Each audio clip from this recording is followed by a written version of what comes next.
Audiolibros en 15 minutos. Suscríbete al canal y explora un nuevo libro cada día. El fascismo no es una ideología política, sino más bien un enfoque para tomar y mantener el poder. Fascismo.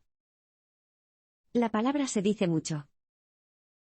En este foro en línea, oirán que se aplica a los oficiales de policía. En la columna de ese periódico, se usa para describir a las feministas. En otros lugares, las personas a las que se hace referencia podrían ser veganos o burócratas. Entonces, ¿qué significa realmente la palabra? ¿Qué es un fascista? El fascismo es ideológicamente vago y puede implicar la política de la derecha y la izquierda.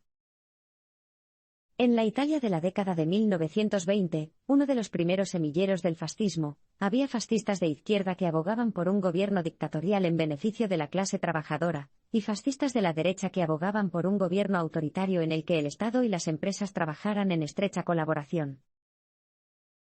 En Alemania, los nacionalsocialistas, o nazis, combinaron las promesas de pensiones más altas y una mejor educación con su propaganda antisemita. Hoy en día, los gobiernos que exhiben tendencias fascistas abarcan todo el espectro ideológico, desde el socialismo en Venezuela hasta el nacionalismo conservador en Hungría. Así que ¿qué es un fascista? No es la pregunta más reveladora. Es mucho más informativo preguntar qué características presenta el fascismo. El fascismo saca fuerzas de un público molesto o enojado, ya sea que esa ira se deba a una guerra o un territorio perdidos, a la pérdida del orgullo nacional o a la pérdida de empleos, o a cualquier combinación de estos factores. Los líderes fascistas más exitosos tienen un carisma que les permite conectarse emocionalmente con la multitud, convirtiendo la ira pública en un sentido de solidaridad y propósito públicos. Una vez en el poder, los fascistas consolidan su autoridad mediante el control de la información. El régimen de Hitler hizo una propaganda despiadada. Mein Kampf, el propio libro de Hitler, se estudió como la Biblia, mientras que los discursos de radio permitieron al Führer transmitir su oratoria llena de odio a 80 millones de personas a la vez. Hoy en día, los gobiernos autoritarios como Rusia y Turquía difunden desinformación en Internet, y buscan acabar con los medios de comunicación que los critican. Un fascista normalmente afirma actuar y hablar en nombre de toda una nación o de un grupo entero, y traza una línea divisoria entre ese grupo y los forasteros, como los judíos de la Alemania nazi o los traidores de clase en la Rusia soviética. Por último, los líderes fascistas esperan que la multitud los respalde. A diferencia de otros tiranos, no desconfían de la población ni tratan de calmar a la multitud, sino que se esfuerzan por despertarla. A continuación, echemos un vistazo a cómo los fascistas llegan al poder. El fascismo se afianza lentamente, paso a paso, y a menudo comienza por medios democráticos.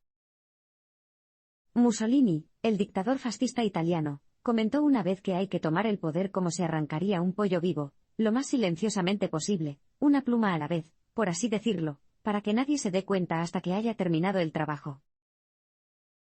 Los fascistas rara vez llegan al poder de repente con un solo golpe de Estado, más bien, van paso a paso lento, pareciendo acatar las reglas del proceso democrático. Esto es más evidente en el ascenso al poder de Hitler, quien hizo uso de una combinación de medios ilegales y democráticos. Tras un golpe fallido en Baviera, en el sur de Alemania, buscó explícitamente el poder mediante lo que denominó una política de legalidad, mediante la cual logró avances electorales que finalmente lo llevaron a ser nombrado canciller. Solo entonces desmanteló las instituciones del Estado, disolvió las asambleas políticas locales, amenazó a los opositores políticos, libró a la administración pública de empleados desleales y estableció un régimen totalitario. El autor ve que los gobiernos de hoy en día también muestran cómo los medios democráticos pueden utilizarse fácilmente para lograr fines autoritarios. Recep Tayyip Erdogan, líder de Turquía, fortaleció su posición paso a paso. Tras unas elecciones legítimas en 2002, comenzó a desmantelar las instituciones que podrían haber proporcionado frenos y contrapesos a su gobierno. Cientos de oficiales militares fueron arrestados por cargos, algunos reales y otros ficticios, de planear un golpe de Estado. Su gobierno se apoderó de medios de comunicación desfavorables, y la legislación le permitió nombrar jueces leales. Tras un verdadero intento de golpe de Estado en 2016, Erdogan instituyó el estado de emergencia y arrestó a opositores políticos y periodistas. Ganó un referéndum que le dio plena autoridad para promulgar leyes por decreto, realizar arrestos y denegar a los detenidos el acceso a la justicia. Paso a paso, tras su primera elección, Erdogan aumentó su poder y debilitó las instituciones del Estado. El fascismo se afianza lenta y silenciosamente, y muchas personas solo lo notan cuando ya no se le puede detener.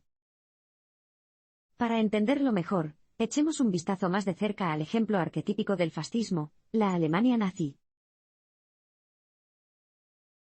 Hitler llegó al poder al calmar las ansiedades del pueblo alemán. Europa en las décadas de 1920 y 1930 era un lugar de agitación. Y en ningún otro lugar fue más cierto que en Alemania.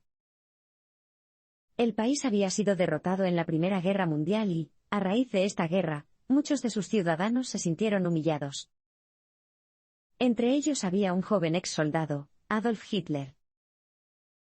En un momento de la guerra, Hitler perdió la vista en un ataque con gas.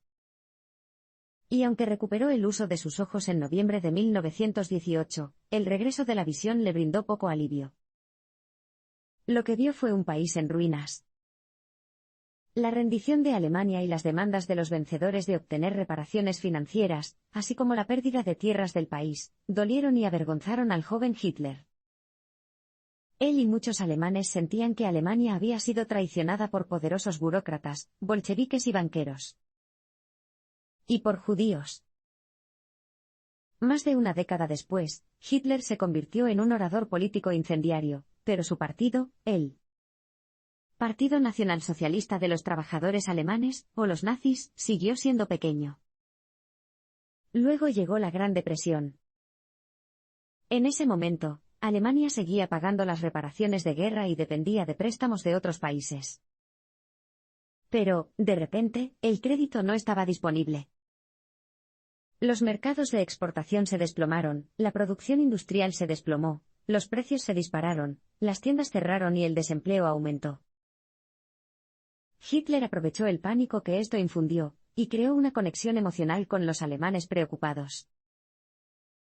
En privado, Hitler argumentó que la mayoría de la gente quería sinceramente tener fe en algo, y que no sería demasiado crítico con respecto a lo que era ese algo, siempre y cuando expresara su enfado, aprovechara sus miedos y les diera un motivo para unirse. El mensaje de Hitler, por repugnante que fuera, cumplió con esos requisitos. Dijo que era un hombre sencillo que defendía a su país contra sus poderosos enemigos. Cumpliría el destino de la patria. Y elevaría a su pueblo a la grandeza. Le encantaba ver cómo sus discursos enfurecían a sus oponentes, pues veía con razón que su indignación solo alentaba a sus seguidores.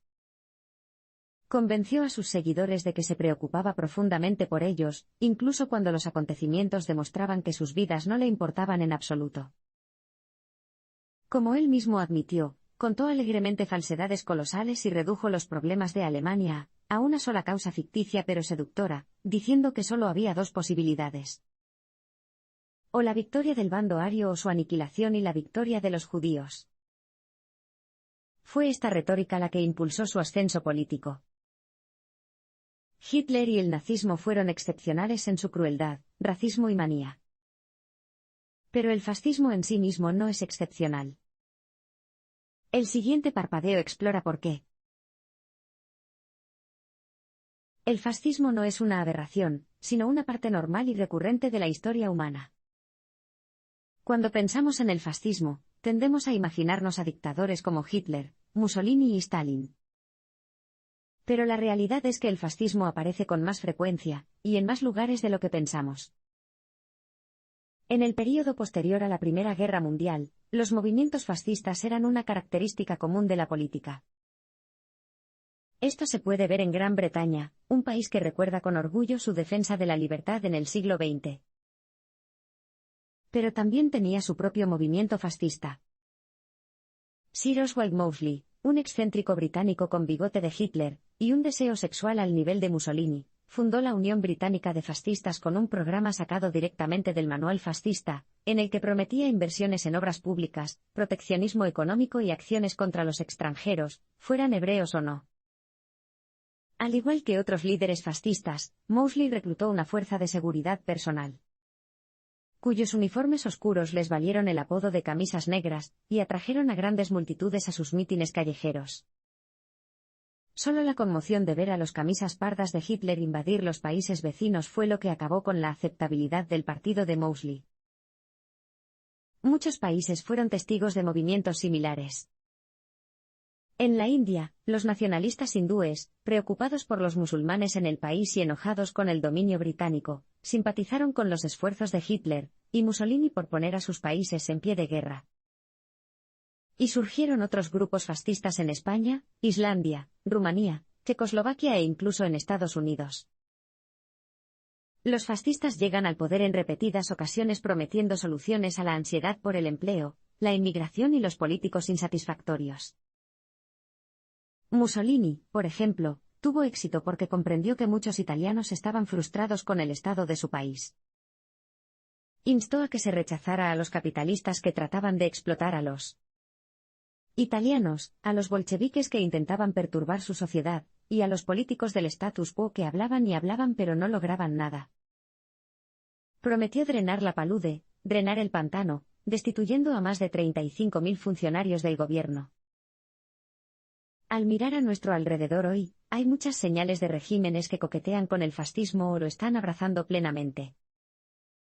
Echemos un vistazo a dos de ellos en detalle. Tanto Venezuela como Hungría están coqueteando con el fascismo. Hoy en día hay pocos gobiernos verdaderamente fascistas, pero el autor ve muchos países como una prueba de que la línea entre el populismo democrático y el comportamiento fascista es extremadamente fina. Venezuela es un ejemplo. Hugo Chávez fue elegido presidente del país en 1998, en unas elecciones legítimas, derrotando a un gobierno desfasado que había descuidado a su pueblo. Se postuló en una plataforma para apoyar a los trabajadores y a las familias con dificultades y, mientras estaba en el cargo, utilizó los crecientes ingresos de la producción de petróleo para facilitar y mejorar la vida de su pueblo. Chávez, famoso por su carisma, explotó su encanto personal y su popularidad sin descanso.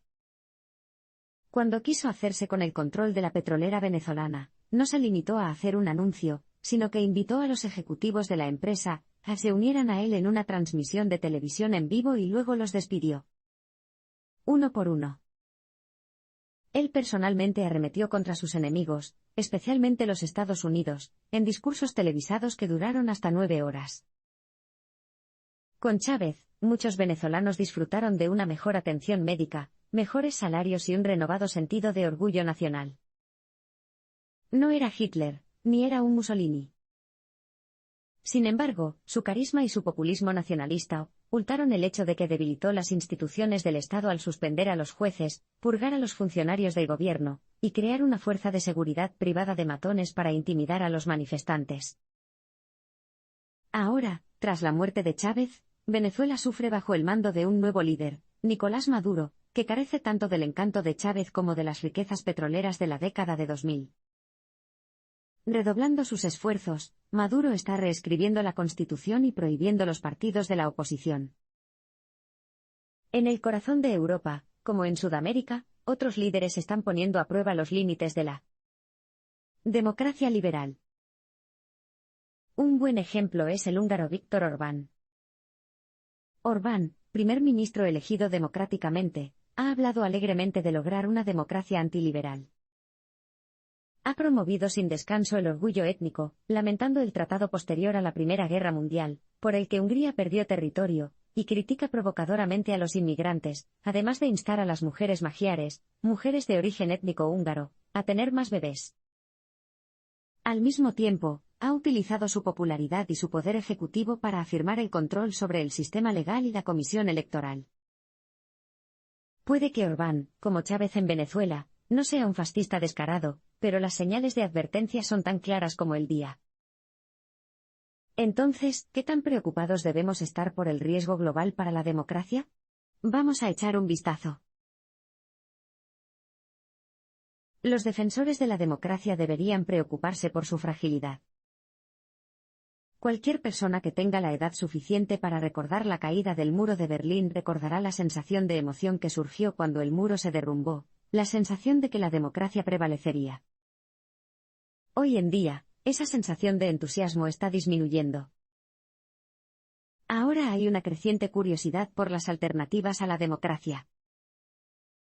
El índice de democracia de The Economist, que rastrea la democracia en todo el mundo basándose en indicadores como el respeto al debido proceso y la libertad religiosa, registró un declive en la salud de la democracia en 70 países en 2017. Mientras tanto, las encuestas mundiales han revelado que, si bien la mayoría de la gente cree en la democracia representativa, 1 de cada 4 personas piensa positivamente en los sistemas que permiten a un líder gobernar sin la participación de un parlamento o un poder judicial. 1 de cada 5 piensa favorablemente en el gobierno militar. ¿Por qué aumentan esos sentimientos? Si bien las circunstancias económicas actuales no son tan terribles como en la Europa posterior a la Primera Guerra Mundial, ciertamente no son ideales. En Europa, 1 de cada 4 jóvenes está desempleado, y la tasa es más alta para los inmigrantes.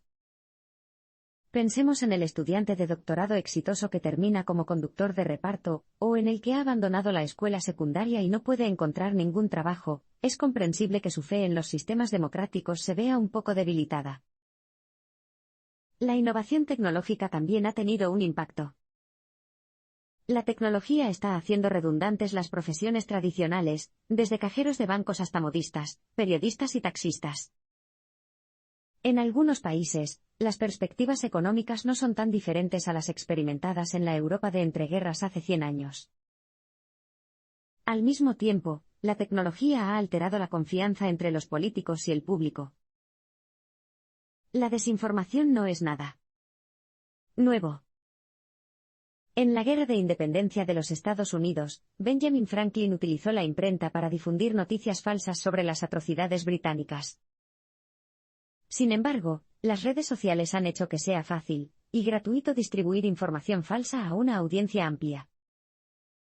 Estar sentado en una cafetería, viendo las noticias en Facebook, puede resultar casi imposible determinar si la fuente de una noticia es un periodista responsable, un provocador, un gobierno extranjero o un bot. Una combinación de incertidumbre económica y falta de confianza en las soluciones ofrecidas por los políticos en ejercicio es un caldo de cultivo fértil para el fascismo. Y, según el autor, también es una combinación que ayudó a llevar a Donald Trump al poder. El comportamiento y la retórica de Donald Trump ayudan a los fascistas y a los hombres fuertes de todo el mundo. La idea de los Estados Unidos como un faro de libertad, esperanza y democracia está arraigada en la historia del país. Sin embargo, como explica el autor, a diferencia de los presidentes anteriores a él, Donald Trump ha rechazado esta gran tradición, y ha elogiado constantemente a los gobiernos autoritarios de todo el mundo. Tomemos el caso de Rodrigo Duterte, el líder filipino. Duterte es conocido por su brutal política de disparar primero, que alienta a la policía y a los vigilantes civiles a matar a los presuntos traficantes de drogas. Esta política ha provocado la muerte de más de 10.000 personas, en su mayoría en comunidades pobres, sin el debido proceso. El volumen de los asesinatos es tal que Duterte bromea diciendo que el público debería invertir en empresas funerarias. También ha dicho abiertamente que los agentes de policía juzgados por abuso de poder deberían declararse culpables, él los perdonará. Y Trump llamó a este hombre, y lo felicitó por hacer un trabajo increíble. Duterte no es un ejemplo aislado. Trump ha hecho todo lo posible para elogiar a los líderes autoritarios de todo el mundo, desde Egipto hasta Bahrein y Rusia. Para Trump, incluso Saddam Hussein merecía una admiración a regañadientes. Después de todo, mató a terroristas sin el debido proceso.